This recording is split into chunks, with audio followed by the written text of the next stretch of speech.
I did it. I've literally just finished the Couch to 5k. That's why I'm so red and sweaty. But I thought I had to come and share my experience with you. Plus, you know, I'm kind of happy that I've done it. I actually finished it, which is something I didn't expect to do. I thought I would have given up. So first, I'll explain what the Couch to 5k is. The Couch to 5k is a free app, which looks like this. Look, that's me. I'm a graduate. Yeah. But basically, you have different things each week. So the idea is that you do 3 runs a week and they build up. So the first run, walking for 2 minutes, running for 30 seconds, and it gradually builds up until you run for half an hour, which I've just done my 3rd half an hour run. But then obviously because it builds up, each week is harder, and each week it feels like you're never going to do it and that it's too difficult and too, you know, it's too much. But actually, although they were all quite difficult runs each time they built up, it was never so difficult that I didn't do it, if that makes sense. I always ran. I mean, part of that is, I mean, sometimes I did have to properly push myself to get through it, but they were never so hard that they were impossible to complete. It's more sort of a mental thing that I had to convince my head that I could run it, rather than the app being, or the run being so difficult that there was no way I was going to do it in the stage that I was at. Also, when you first get the app, you have to select a supporter, I guess, and they've got a list of people, famous people. I can't remember exactly who everyone was. I know you had Michael Jordan, I think that's his name, the American sprinter from the 90s. He now commentates on the BBC, and some other sporty kind of people like that. And I did not want anybody like that. I wanted the person that was gonna be feeling the same way I was if they were running. So I picked Sarah Millican, and actually it's great having her because she is pretty supportive with it all, if that makes sense. I know she doesn't know me or know my running, but when she spoke it was at the right times for me. I felt, although I would have liked each run to have a different track, if that makes sense, because for example the last ones I did 3 runs at half an hour, but she told me each time that, you know, this is your final run, and I'm like, no it's not, I've still got 2 more to go. I would have preferred, even if it was just that last week that they changed the tracks around, that's what I would have preferred. Sorry about all the noise, Pete's just having a shower and Jeff's ripping up some cardboard. I think the door's shut so you might not be able to hear it quite as much, but if that's what you can hear, that's what you can hear. So first I thought I'd say why I'm doing the couch, or why I did the Couch to 5k. Basically I've been trying to establish some sort of exercise for a long time. I joined a gym for a bit, I bought some DVDs to do here for a little bit. I think I've said it before, but I work at university, so the sports stuff at work I tried doing for a little bit and nothing ever really stuck, and I resented paying money for things that I don't particularly enjoy. I'm not physical, I don't like exercise, so I resented having to pay lots and lots of money to do that. But alongside that I knew I needed to get a bit healthier. Yes, I've been doing the whole 10,000 step thing, but that isn't actually that difficult. That isn't going to help me maintain a healthier lifestyle. I don't eat wonderfully. I mean, I eat fine, but it's not always the healthiest of options that I go for. And I eat a lot of cheese because I love cheese. So I knew I needed something, or I knew I needed to get into some sort of routine now that meant that when I was in my 60s or whatever, I'd still be active and healthy, and or my 70s or whatever. So I knew I needed to get into a good habit, but I was trying to find the thing that I could do to get into that habit. And then my mum runs loads. My mum can run 5k in like 25 minutes, which I don't know how she does that. My uncle runs a lot. My dad used to be a football referee, so he obviously would run. And just, yeah, most of my family at some point have been really good at running. So I figured that has got to be in my genes somewhere. So I've got to be able to run at somehow. It's just got to be innate. Even if I'm not very good, I've got to at least be able to get there and do it.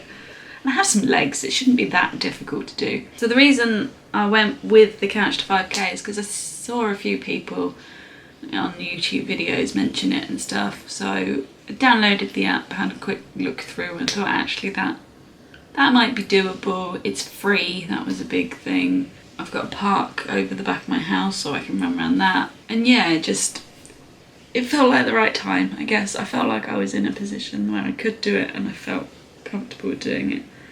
And then the final push to get me to actually do it is that I saw and I learnt about the Run Disney events.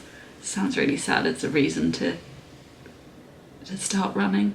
But we saw that Disney do running events like 5Ks and 10Ks and stuff with characters and things, and I really want to do one, but if I can't actually run 5k then there's no point in me signing up or doing it. So that was the sort of straw that broke the camel's back, or the final push, or whatever you want to call it. That is my reasonings. Hey, everybody has their own thing. They were mine. If you ever choose to do it or have done it, your reasons will probably be something completely different. But that was the reasons that I started.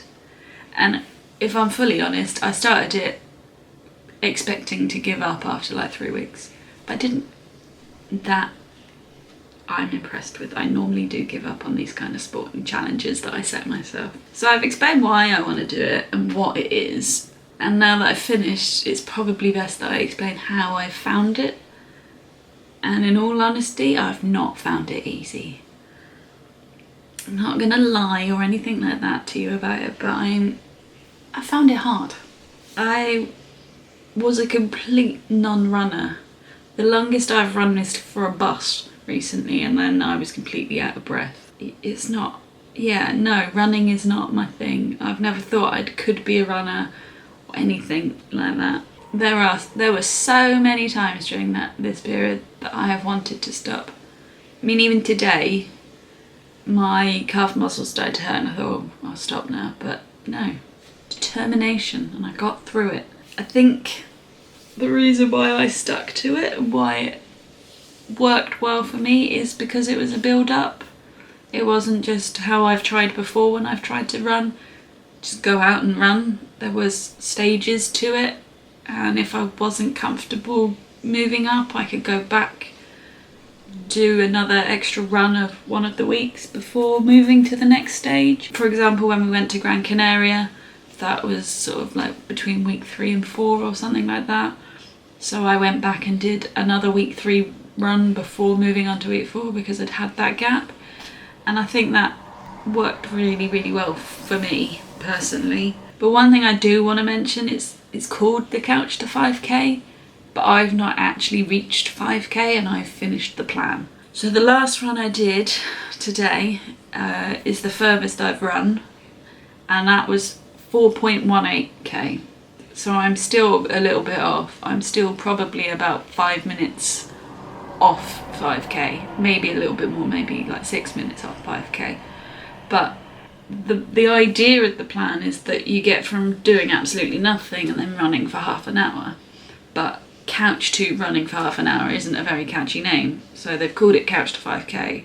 And maybe you do reach 5k, but I'm not that quick a runner.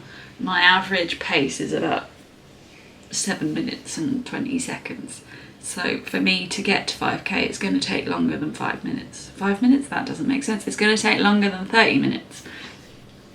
So that's something that I soon realised, like when I was starting the long runs, that I wasn't going to reach that 5k goal that they've set. And I had to quickly get in my brain that was going to happen, because I'm not going to push myself faster than I can go when I know I can't run that quickly at the moment, and then I just wouldn't be able to finish the long run.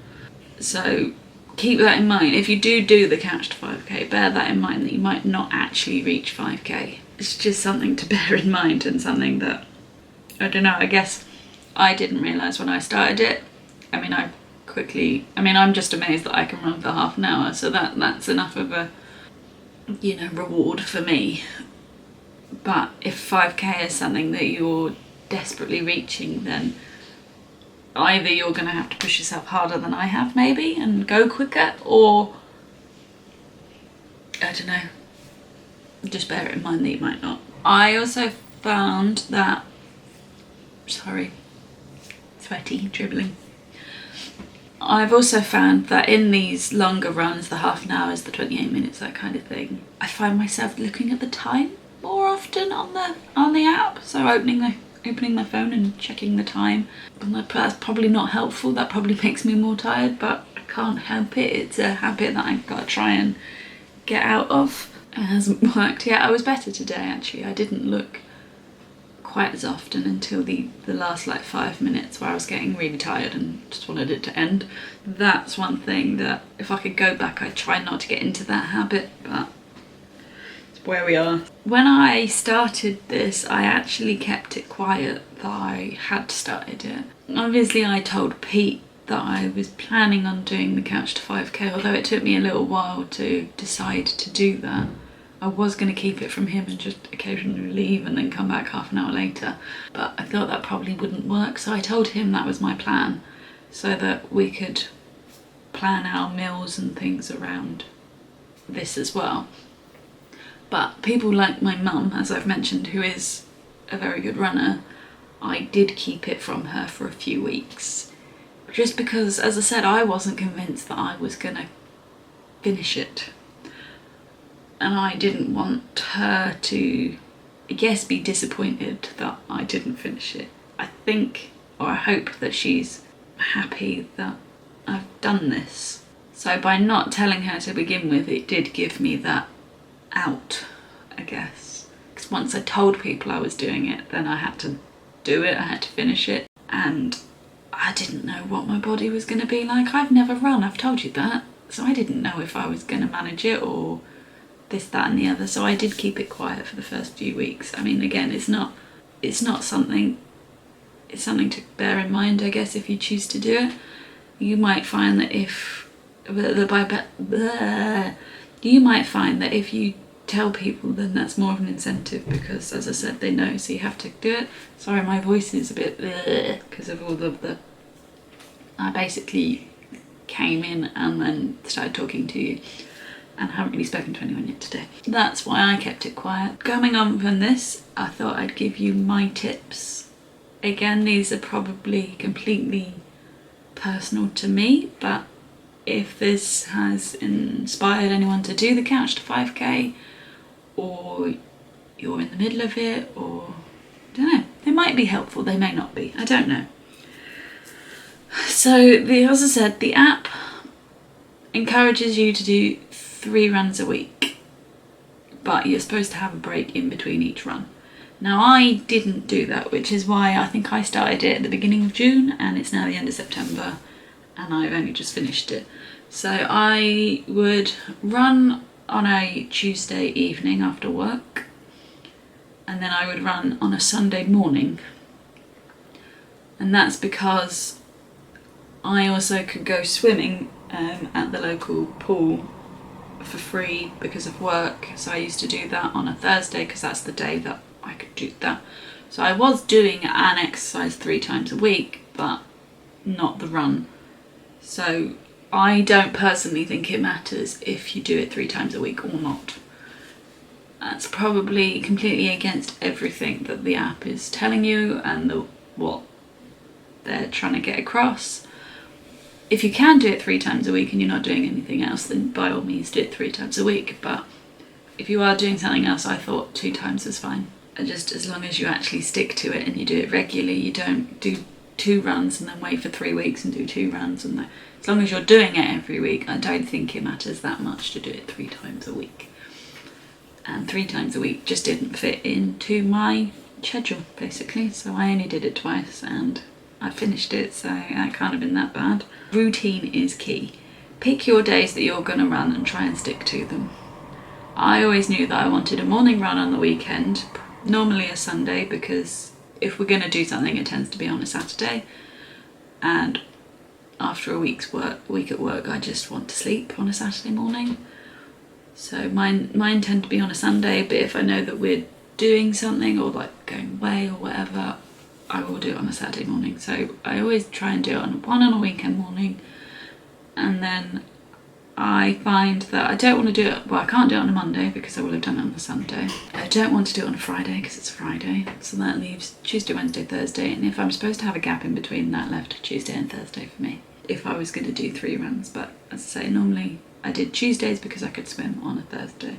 I think the time of year that I started really helped. As I said, I started at the beginning of June, so although it's been a bit rainy occasionally and a little bit windy on occasions, I've not had to run in the freezing cold, and I don't think if I started in the depths of winter that I would have finished it, because it would have been too miserable for me. There have been times where it's been too hot for me to run, but other than getting a bit wet, the weather's been great. So as I said, I think the time of year is a real thing to think about. Also, because the evenings are longer in the summer, I can still run in the park, and as you saw when I started this video, I get very red when I exercise. The blood all goes to my face. I look like a tomato. The longer evenings meant that I could go in the park and it wasn't quite as embarrassing. I don't think I would have wanted to do the Couch to 5k if I'd had to run around the streets in the winter. Now that I can run longer, then I will run around the streets when it gets dark. But as a novice and a beginner, the park was a better place for me because it just, yes, there were people lazing about in the sun, and it took a little while for me to get over the embarrassment of running around in circles, but I think it was easier to do that than to run around the streets and potentially see people that I know, and etc. etc.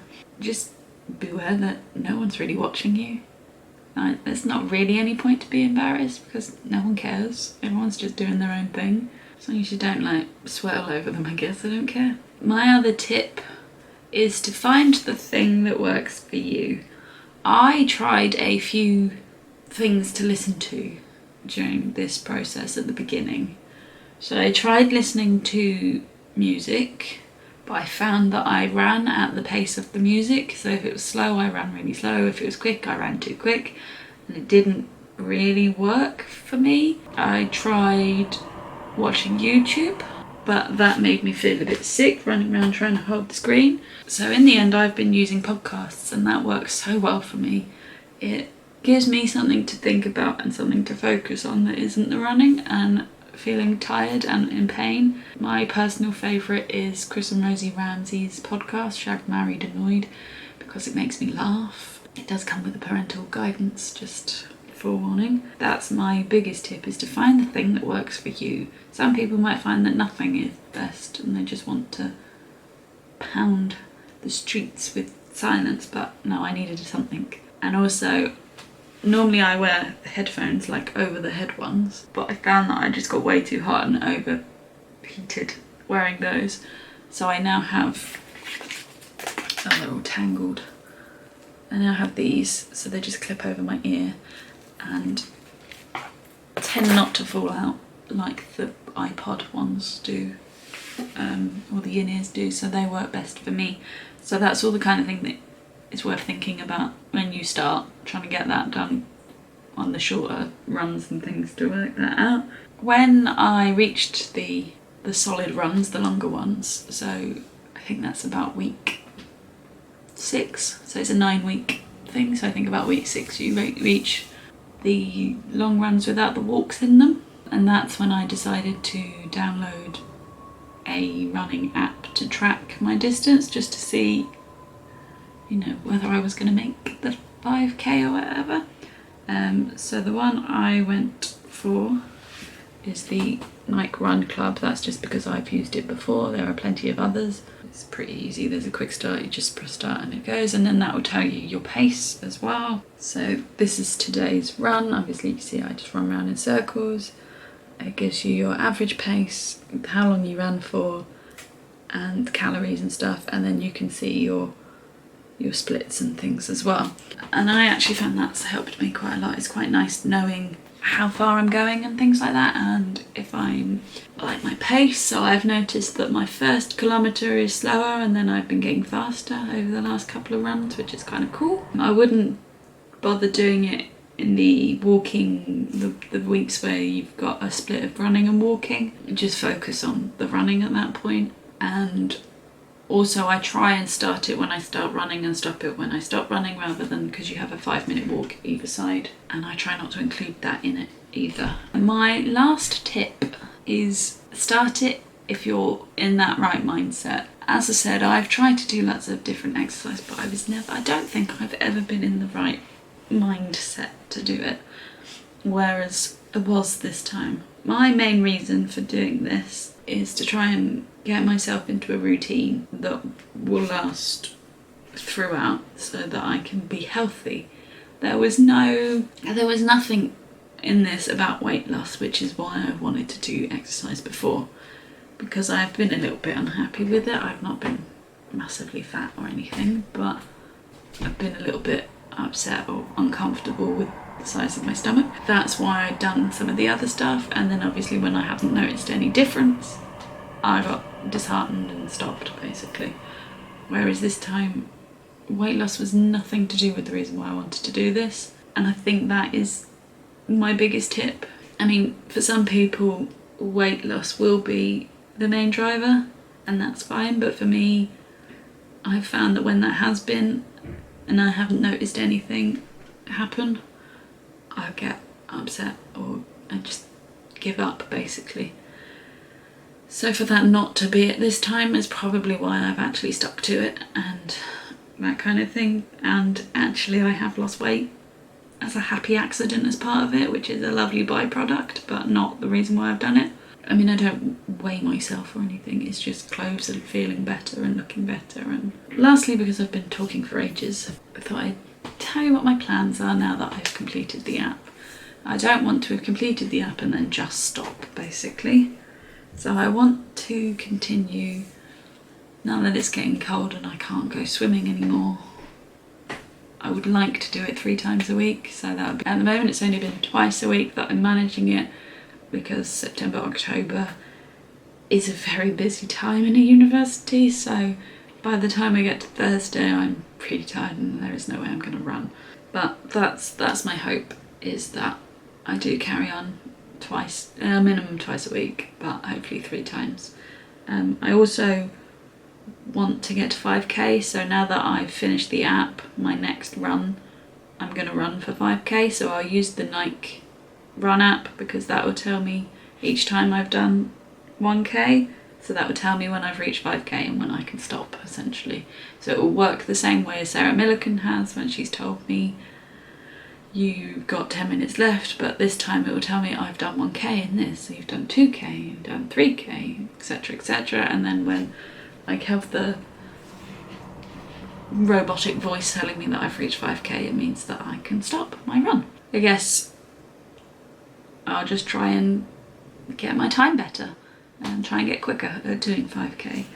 So my mum does a park run, which is a 5k run that I think it's on a Saturday. So probably at some point I will do one of those with her, but when that is I'm not sure yet. My whole plan is basically to maintain what I've already done. I've toyed with the idea of getting to 10k, but at the moment I think we just need to get to 5k and work on that. That's where I'm at. That's been my experience with the Couch to 5k. I would personally recommend the app to anyone because it really has helped me, but say it is about your own mental strength, I guess, your own, where you are in your life, to whether it's worth doing rather than the app itself. But it's definitely helped me and I'm pretty proud of myself, really, that I've done it. If you've got any questions that you'd like to ask about the app or about running, or I mean, I'm not really one to answer about running, I don't wear the right shoes and things, but definitely about the app, if you've got any questions about that, please put them in the comments below and I'll happily answer them for you. And I will see you in the next upload. Now that I'm less red, I'll leave you to it. Bye bye.